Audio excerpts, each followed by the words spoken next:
about CE5 and extraterrestrial contact, download my new book. Now on Amazon, Barnes & Noble, Apple, and 14 other platforms. Book authored by Donald Ledesma. CE5, Frequencies of Contact.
Everybody, welcome to this episode of Alien Strand Podcast. I'm your host, Donald Ledesma, and welcome to today's show. It's gonna be a good one, that's for sure. Hope you guys are doing well out there in radio land and audio land, and let's just say your phone land, right? Because your guys are listening to Alien Strand Podcast through your cell phones now, right? Or maybe you have a little Alexa piece or something that's playing in the house, or maybe on YouTube on the TV. That's great, man. When you're working and doing stuff around the house, you can ask Alexa to play some Alien Strand Podcast, and guess what? It'll go on. You'll get the latest episodes. So just remember to catch the latest episodes of Alien Strand Podcast on audio. You'll see that pop up. Just work your way backwards, man. Don't start from the beginning. The beginning ones are horrible. There's a couple of good ones in there, but work your way backwards. And then, it doesn't go in any order or anything like that. But if you guys are enjoying the Alien Strand Podcast, because we did a video presentation on Facebook, on Rumble, yes, because that's the only place I can do video presentations now, and on YouTube, right? Because when I do it on Rumble, I can actually show you a lot of videos, I can show you a lot of good stuff, pictures, things that have been happening, especially with Juanito Juan there in Tanipulas, Mexico, right? He just caught some amazing footage of an extraterrestrial, and it's just been sneaking around his house, man. I don't know. That's kind of spooky, man. I saw we show the video. Yes. So if you go back on YouTube, go back on it. It'll say UFO News 4.0 or something like that. Go check back on that and catch that podcast. You'll see it there on your Rumble. You'll see it on your YouTube. You'll even see Spotify, iHeartRadio, Deezer, Castbox, Apple Podcasts. You'll see our podcast pop up everywhere. And if you do like it, please give us a thumbs up. And if you are a subscriber to our YouTube, please subscribe to our YouTube, right? And just give us a thumbs up, hit the bell notification. Yes. So that way when we do go live or anything like that, you'll be able to see it even on Rumble. If you go join us on Rumble, it's free, man. Just get yourself a free account. Go to Rumble there and look for Alien Strand Podcast. You'll see two of them. They're both mine. So you can you go to the one where it says 77 followers. Come on, man. We need more people. Let's get some more people. It's growing. It is growing. It's growing slowly, but it's growing. Also, go to Patreon. Now, Patreon is a free app as well, where you can see and listen to podcasts. You can watch the podcast as well. And I do live presentations there as well, but not full presentations, but I'll talk to you guys one-on-one on Patreon. So download the Patreon app, right? And look for Alien Strand Podcast or Alien Strand Extras, right? That's what you'll find there. And, that platform is a really good It's a really nice platform because I can interact with you one-on-one. Right. So we do have a chat room there. Right. So if you want to chat with me, I'll chat with you back and forth. And everything has to do with Alien Strand. Right. Even the podcast that I do, or even when I go live, you can chat with me on there as well. While I do a single podcast just for members, because you'll only find it there. When I do a video podcast on Patreon, you won't find it on YouTube. You won't find it on Rumble. You won't find it on Facebook. You're only going to find it there because that's a one-on-one basis. Right. And to be a part of the member, there's a free membership. Yes, you could be a free member, or you be a paid member, which I really love. And what that does, it's $5 a month. And what it'll do is I got to download there a nice CIA book that you can get. I have a lot of declassified information there of things that you can get as well for being a member, and you get that for free. Yeah. And then also I'll do some podcasts, video podcasts just for you guys, and nobody else will see it, right? Just you, for the paid members.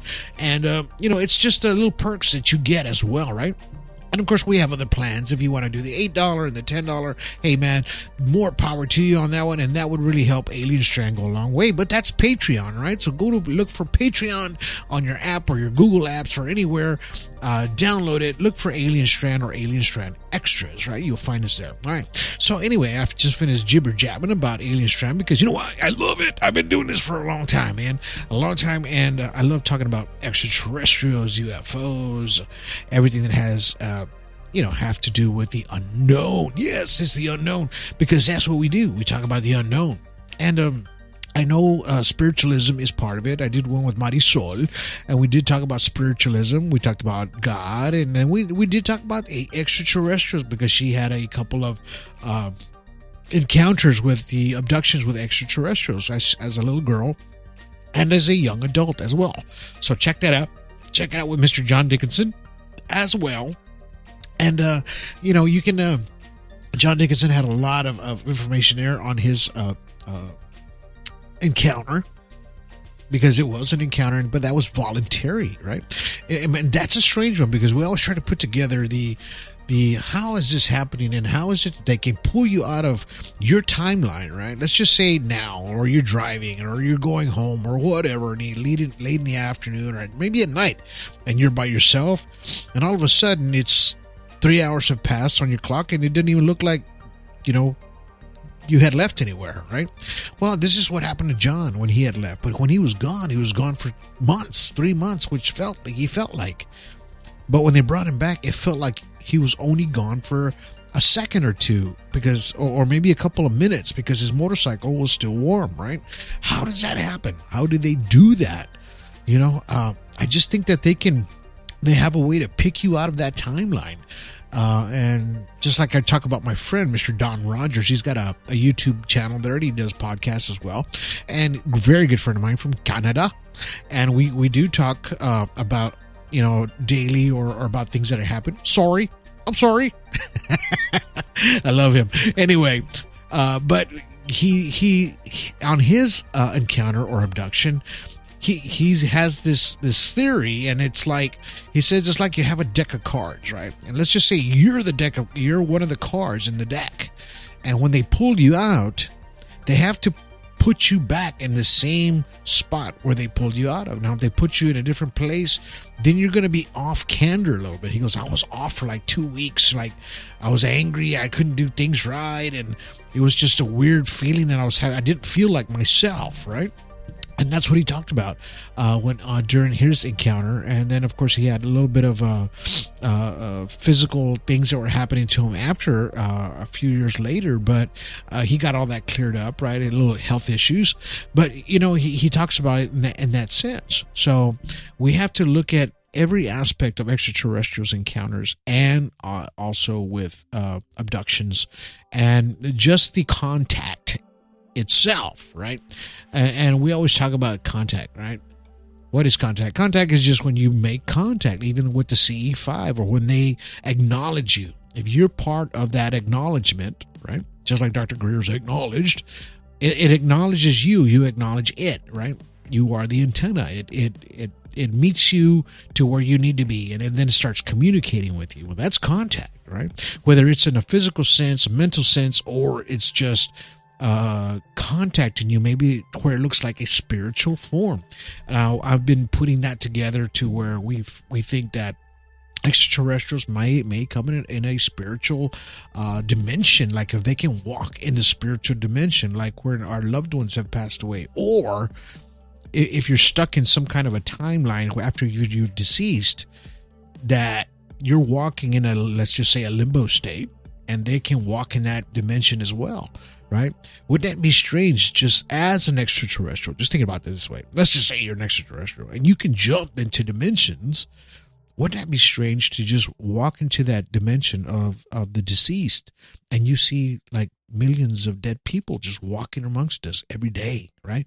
And just walking, and them just seeing you seeing them, but you don't really integrate with it or talk to it. It's just like watching a movie, right? And this is how I think about ghosts too. I don't know if you've thought about it this way, but I think about ghosts sometimes when people see ghosts of people in the Civil War, or they see horses and carriages, or things that are out there in the countryside that people wouldn't believe that you would see, right?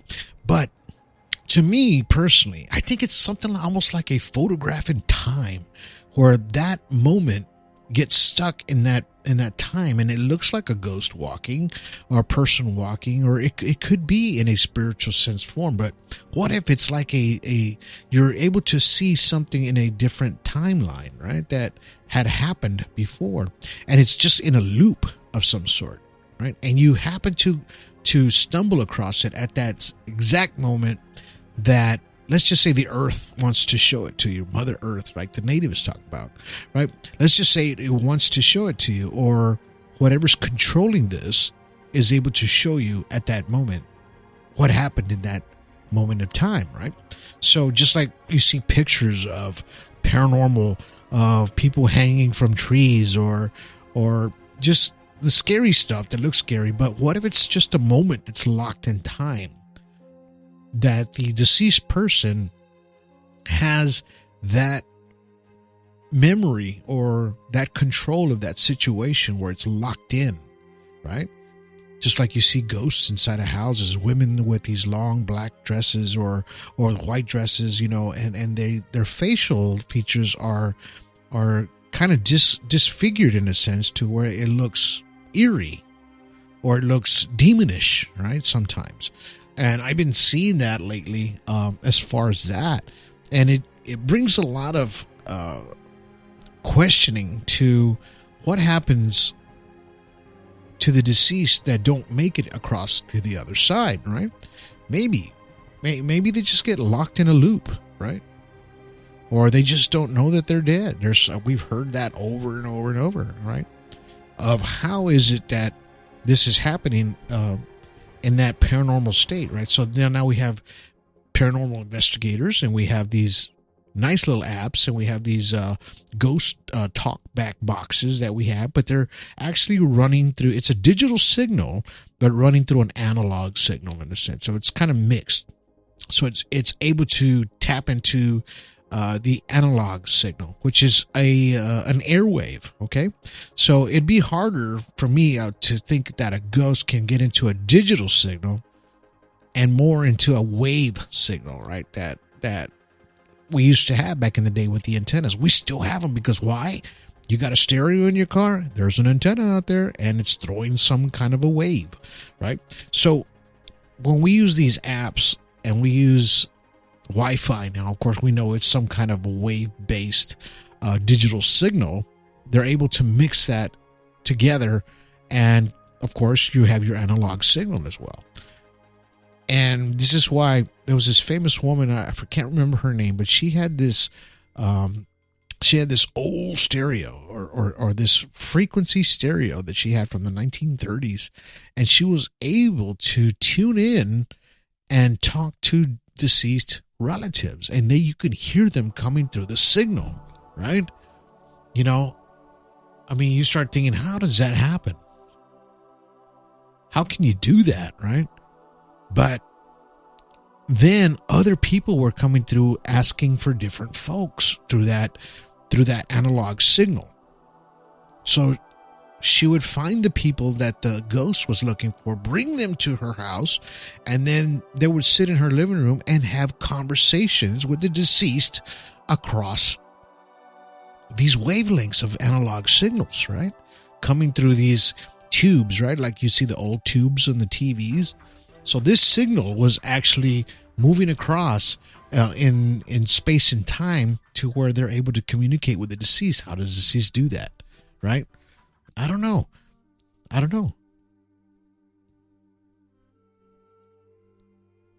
But they were able to communicate, and she was able to contact hundreds and hundreds of people, deceased loved ones, right? By just having that analog or digital signal. And that's the craziness of that story itself. I don't know. It just freaks me out how that has happened in the past. And we don't really talk about it much, but all the paranormal people that study this know about that story. They do. But it's a dimension to where these extraterrestrials can possibly walk into. This is why I jumped into this category or this topic today.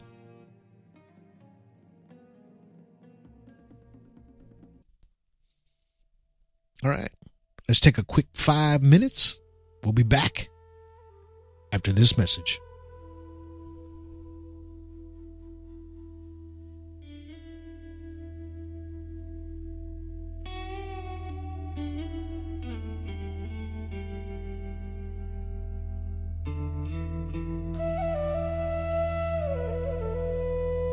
Whispers ride the wind like ghosts.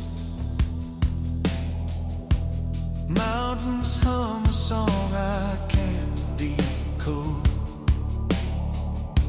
Sky splits open wide, wide, wide. Who's watching from the other side? Drums in my chest beat slow. Do they hear? Do they know? Sky gods thunder, sky gods call. Are they the makers? Are we the fall? Sky gods thunder, sky gods cry, watching. All right, welcome back to the show. Thank you guys for enjoying Alien Strand Podcast. I hope you really enjoy the show. Give us a thumbs up if you really enjoy this podcast. Share, like. All right, let's get back to it. So we were talking about ghosts and dimensions and these analog signals and wave signals and everything that was gonna come in between, the ghosts and everything else, right? That how they were talking to the ghosts, right, in the past, and how they did that. Hey, I don't know how that happens, but it did happen, and it was recorded, and you'll see it. You'll see shows on it when they do bring it up.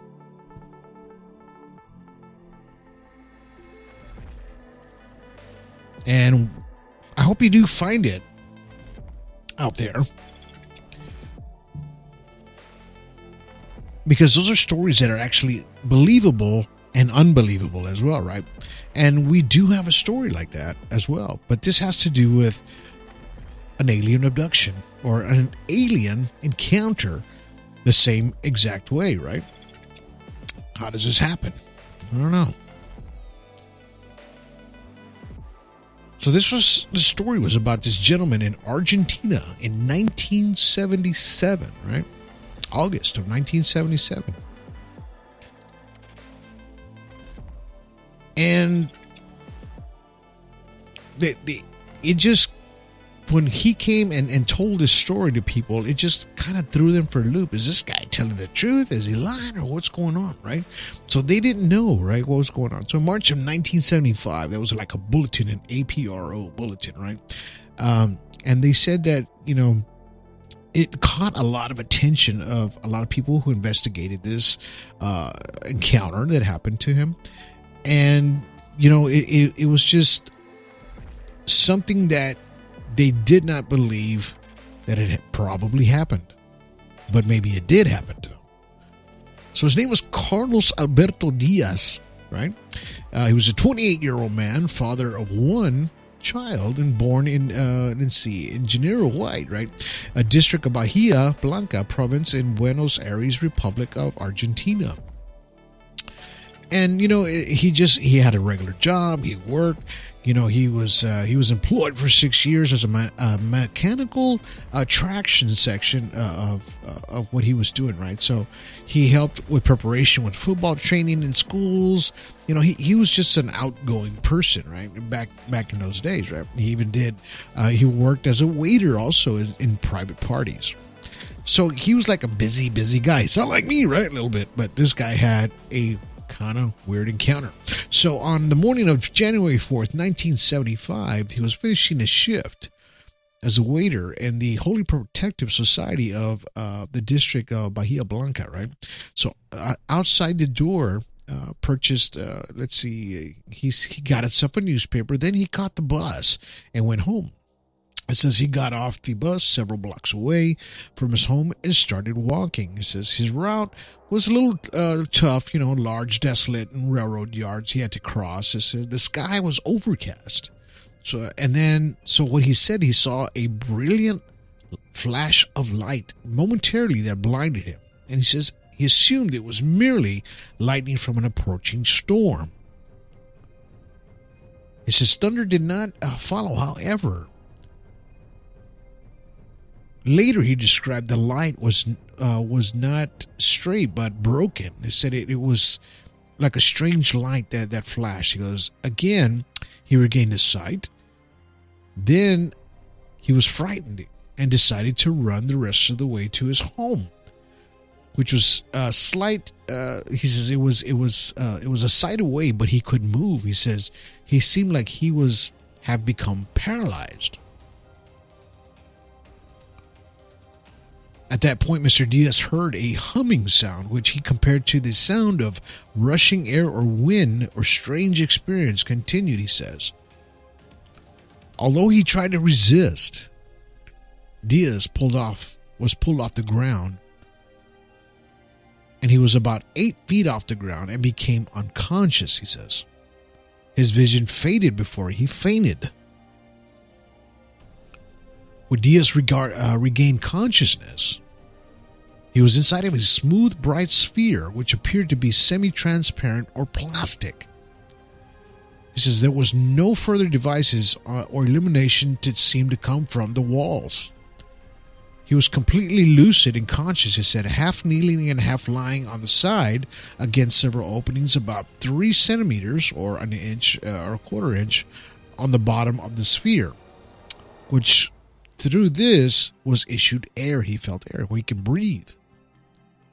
He said he felt ill. If he turned away from the opening, he felt like they served him, like he would go unconscious. So in other words, he needed the air to breathe. He estimated the sphere was about 7 by 8 feet in diameter. He said suddenly Diaz reports that 3 creatures resembling humans came sliding into the sphere. They appeared to be about 5 feet and 10 inches tall. Their heads half the size of a human head and completely devoid of features. No ears, no nose, no mouth or eyes, he said. The head was mostly green in color, and the body, which was rather thin, was covered in something, he said, Diaz defined as rubber. A light cream color or very soft, the creatures were completely hairless, he says.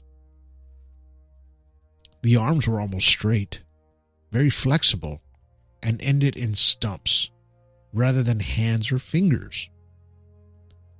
When the creatures came out of the sphere, they immediately began pulling tufts of hair from Diaz's head. He didn't know how they did it at first, not having hands or fingers, but each time they would reach out their arms and pulled back, they said they would have some of his hair. This seemed to give them great pleasure, for they would jump up and down and wave their arms. Diaz tried to resist the creatures, but they had no availability. During his struggles, Diaz felt a softness of their bodies and ultimately noted that they had suckers on their arms and assumed that this was a method in which they removed the hair. One of them held him and another one pulled his hair. The third appeared to be just an observer. Diaz noticed the fact that he felt no pain as they pulled his hair, but on his head and his chest, the creatures moved slowly but were very strong and seemed seemingly tireless, he said.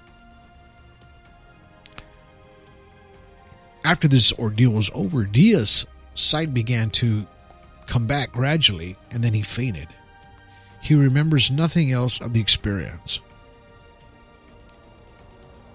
Several hours went by, and Diaz woke up and found himself lying on the grass.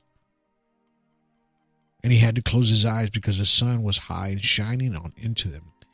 He had fully recovered in consciousness and near a large, busy highway. Diaz looked at his watch, which had stopped at 3:50. This time he noted, before his experience began, beside him was a bag containing his work clothes, newspapers where he had bought hours before. Diaz still felt illness and stayed with him throughout the day. A man appeared driving a car from the adjacent highway, which was about 100 feet away from Diaz's location. The man thought Diaz had been struck by a car and had stopped. Upon hearing Diaz's explanation, which had happened to him, he offered to take him to the nearest hospital, which was the railway hospital, where they arrived 25 minutes later at 8:30 a.m. And when he learned about the time, that Diaz had been convinced that he had been aboard an aircraft, unknown origin, and the company of extraterrestrials. For the next 4 days, Diaz was confined to the hospital in Argentina, where he was questioned and examined again and again and again by 46 doctors. The hospital director informed the federal police and which also questioned Diaz as well. Diaz's wife and relatives were notified by telephone at 9:20 a.m. They had been extremely worried about him because Diaz seldomly arrived home later than 4 o'clock or 4:30 a.m.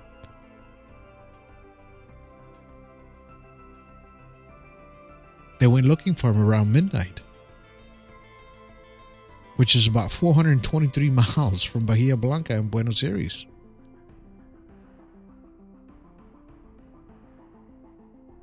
The examination yielded no evidence of physiological or psychological alteration in Diaz, except for the illness described as dizziness, upset stomach, lack of appetite, and missing hair. During the 5th of January, Diaz had only 1 cup of milk, which he had to be fed to him forcefully.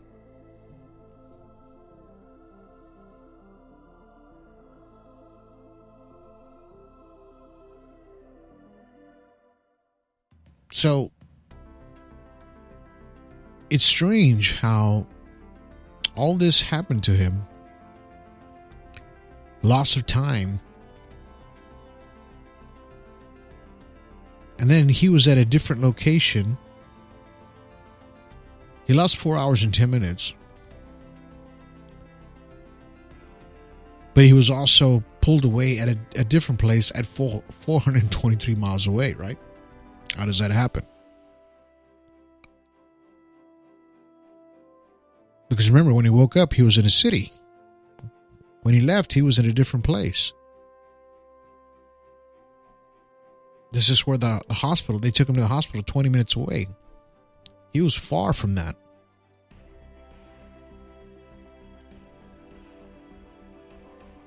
So how is it that they can believe this story, or what happened to him? Well, to me, when he had the nausea, the sickness, not wanting to eat, anything like that, back in 1975, this was radiation poisoning of some sort, right? We talk about this all the time. Radiation poisoning.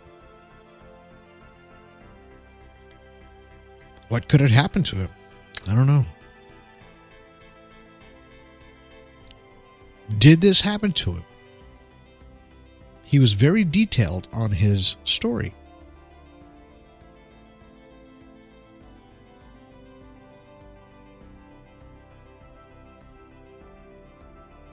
So this is something we have to think about, too, as well. Stories from the past.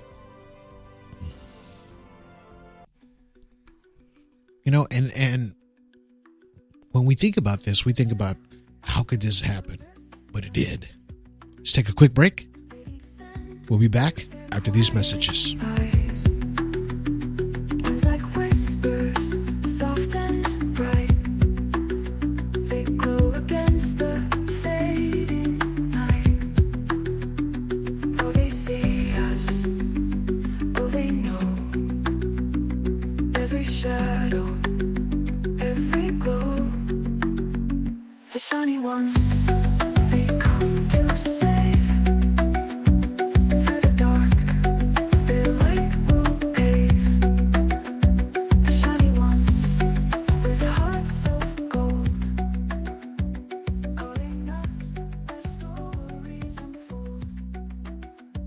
Alien Strand Podcast.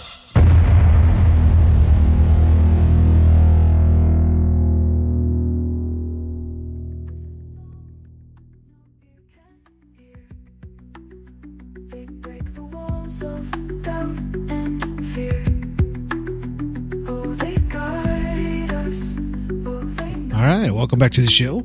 Hope you guys enjoy Alien Strand Podcast and the story of Mr. Diaz there in Argentina. You know, we always talk about this kind of stuff, right? And the stories of the past are always the most intriguing to me, always. Because they have, you know, things that almost are unbelievable, right? Almost unbelievable. But then some stuff is believable. Like this story here. We're talking about spiritualism, right? We're talking about deceased spirits before this. And how people were making contact through analog signals, right? And then we talk about this abduction case as well. They took him out of his element. And they did things to him for who knows how long, 3 hours maybe, where it was disturbing and he was in distress. I'm sure he got some PTSD from it as well. He had hair pulled from him, right? He said these beings had suckers, no eyes, no ears, no mouth. Strange to see something like that, indeed, right? So if you think about it, that is something strange to see. And then to have that burned in your mind over and over and over as you're reliving it with the post-traumatic stress. Right?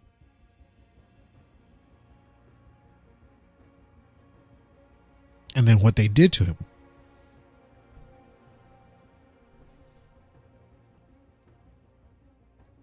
Now, they saw him coming, right? I'm sure they saw him. They stopped him by that flash of light. They did something to him.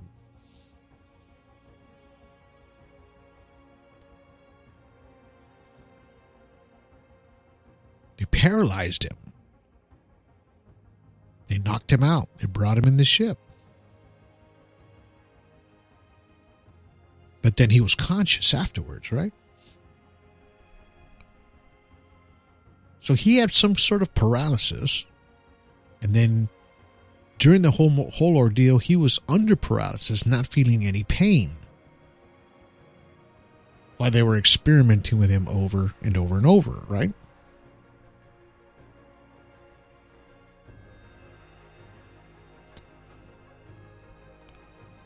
So as a human being, we're going through these psychological renders over and over in our minds, as Diaz was.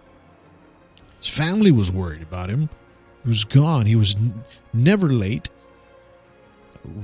Regular family man, working blue collar, possibly had 3 jobs, and doing what he could for his family. And then he goes through this ordeal that he can't explain in 1975, right? So these are the unexplainable happenings from the past. But do they coincide with what it is today? Yes. Because there's been several stories like this to where some of these extraterrestrials do look like this. I have heard of it. They're not all going to look like little grays. They're not all going to look like Ashtar or these beautiful blonde people, Palladians and whatever you want to call them. There's going to be some weird looking ones that are going to come as well. Strange. Some are going to resemble humans, but they're going to have the big eyeballs like grays. They're going to have some hair. Some are going to be bald. Some are going to have a greenish, brownish tint color to their skin.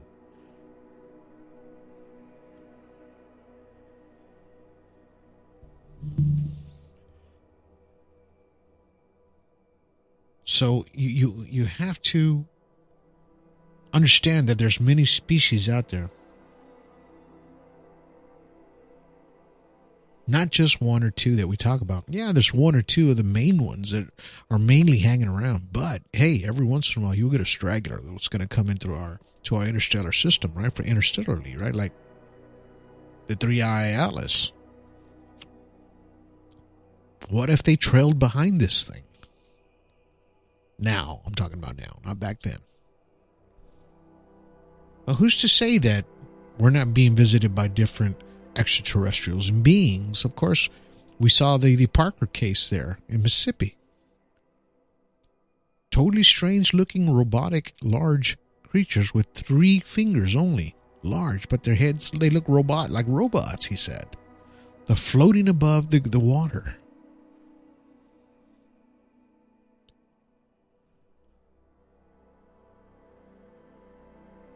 And we have to imagine the different types of creatures that are out there. There's just not all going to be grays. And of course, they're going to wonder what we are as well. Just like they did with him.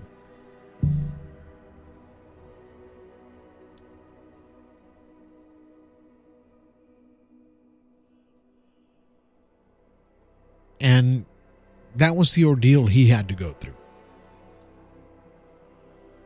But here at Alien Strand Podcast, we just try to put everything together like 2 and 2. What happened? Why? Why him? Did it happen to him some more? Have they come back to him later in life? Is he still alive? Did he tell any more stories about this? This is Argentina. We have to look at their history books, their newspapers, and things like that in order to find out what has happened. Now, you got to remember, a lot of these UFO cases that we have, they're declassified. You're going to see hundreds of cases, maybe thousands now. They're mostly going to be U.S. based. So you're going to have other countries that are going to have the same similarities, similar stories, not all the same, but there's going to be stories of contact from different countries.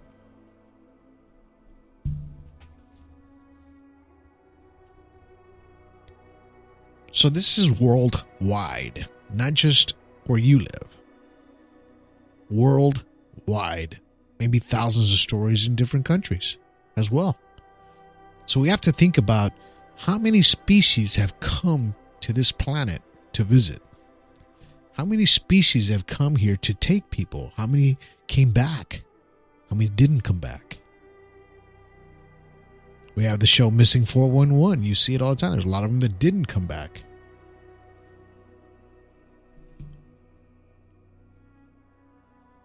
Not everything that you see out there is going to be your friend. So you have to think about this stuff. Watch what you wish for. Be careful for what you wish for.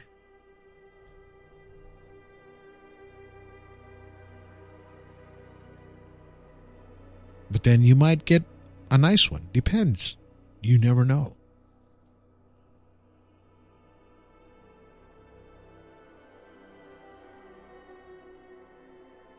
I'm not saying to shut this completely out of your life. No. But sometimes you have to make contact in order to get the answers, right? And I noticed that most of the people that do make contact are open-minded people. They're not just one-sided. They're open-minded are the people who make contact, right? And then after that, they have this awakening moment. I've talked about this before. Where a lot of things seem different. They don't seem the same anymore. Like as for me, I used to be stuck on watching TV and stuck on certain things or certain shows or even news stations and things like that. Then I started figuring out it's just the same crap that they want you to hear. And if you go to the next station or the next station over, they're saying the exact same thing. It's repetitive, right? So it's almost like something is feeding information to you that you really don't want or need, to tell you the truth. So once you start shutting that out and tuning that out and just living life as a normal life, I'm not saying get off your phone completely or get off your TV. No, there's some really good shows out there to watch, but there were some things that were just pulling me in a different direction to where it was closing up my moment, my awakening moment that I had, right? So once I awoke, when I had my experience, it put my mindset in a different level to where when I watch that stuff now or I see it, I change the channel or I just say, it's crap. You know what I mean? So that does not interest me. What interests me is history. What interests me is things that people are having good things happen in their lives, or maybe you hear stories of a miracle, or maybe things that something have good had happened to somebody and they can't figure out how, or even paranormal stuff, right? Or some stuff that change people to where it makes them close the door that had been open for a long time that they needed some sort of closure, right? So it had a good ending. In other words, what I'm trying to say here. Instead of listening to the negative Nancy stuff over and over and over, I started pushing myself towards looking at things more positively, right? So when you have these experiences, this is what happens to you when you awaken, right? This is what it means to when you see it on your Facebook post or your Instagram post or your TikTok post or wherever. They show a lot of awakening moments and frequencies that'll make you awaken your pineal gland or whatever. Or just wake you up 100% to where you see things differently as the earth spins, that frequencies around it. And I've always said it over and over and over. The natives had it right the whole time. It's a spiritualism of Mother Earth, right? To where their spiritualism put their mindset to where things were more natural in that way. Because they were connected to the earth more than we are. They're more awake than we are, if you think about it. They disconnect themselves from society because we have become more closed-minded.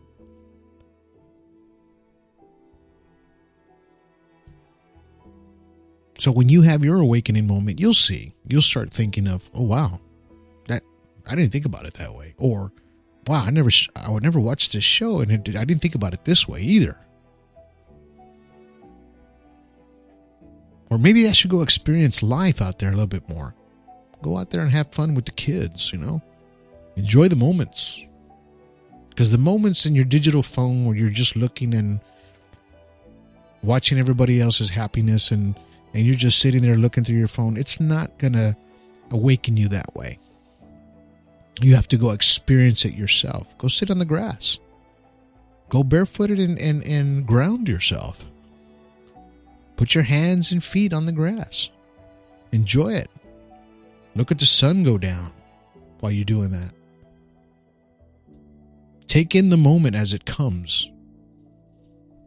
And you'll start seeing that not just you'll awaken, but you will be able to see more UFOs. You'll be able to see a little bit more spiritualism. You'll be able to see a lot more different things in a different way. And I really hope you do. Because it just makes you a better person, right?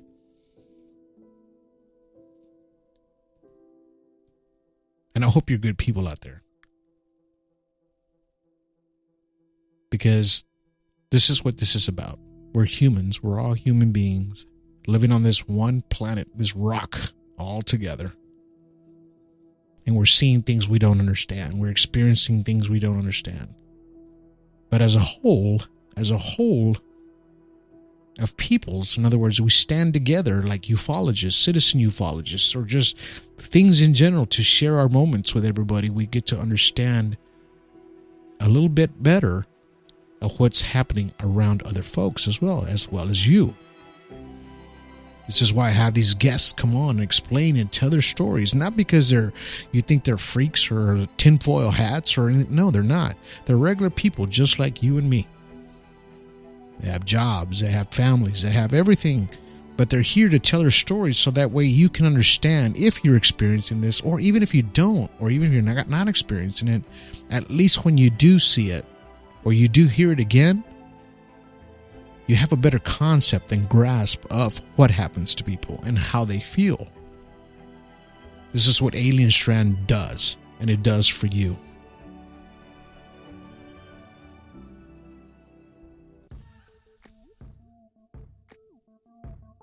All right, guys. Hope you guys enjoyed today's show as much as I did. I feel a lot calmer now after talking like that. I do. I really do. All right, man. Well, I hope you guys are awakened just like I am. I'm kind of awake too right now. I had a long day at work, but you know what? I said, you know what? Let me get a nice podcast out to my friends, family, all our loved ones out there who are listening, who love Alien Strand Podcast. Thank you for listening, guys. I really enjoy it. Don't forget the middle four. Oh my God. I just watched it the other day. I made a 40 minutes of it, right? It's not done. But what I saw gave me goosebumps. It's going to be a great, great film. I hope you guys are able to catch this. I'm going to try to get it out by December. All right? And if it doesn't make it by December, January, February-ish, because it takes a month or two after I upload it and yada, yada, yada. Here we go. We got to go through all the formalities. But anyway, it's going to be a great movie, man. It's going to be my final film of the middle. So I hope you guys catch it. It's going to be called The Middle Part 4 Redemption. I watched it. It gave me goose pimples. I just, one of my best work. I'm going to tell you right now. So anyway, hope you guys enjoyed today's podcast, much as I did. Hope you guys are doing great out there. If you want to subscribe to Patreon, go check us out on Patreon, man. Download the app, become a member for free, or be a paid member. I really enjoy that. You can go catch all these podcasts like I just did today. It'll be on Patreon as well, so you can have your own personal app, and you can talk to me one-on-one. We have a private chat room there. Yeah, that's awesome. You can't do that with any other one. You can, but it's not personal like that, you know, especially when you become a cool member of Patreon from Alien Strand Extras, all right? All right, guys. Well, I hope you guys enjoyed today's podcast. Go listen to us at Spotify, iHeartRadio, all these amazing apps and platforms. But until then, you guys have yourselves a good day. Have yourselves a good evening. And have yourselves a good night.